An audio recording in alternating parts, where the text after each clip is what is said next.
రావమ్మా.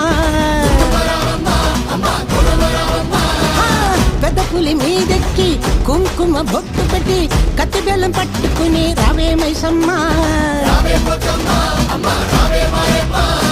అమ్మా నీ పేరు విన్న మరుక్షణమే రోగాలని మాయమోను మా ఇంటి దైవం ఎల్లమ్మ.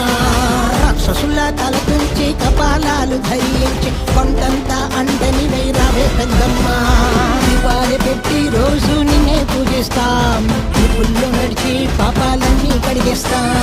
అమ్మాని చూపే మమ్ము చల్లంగా చూస్తే కష్టం నష్టం ఏది మా వైపే రాదంటాం.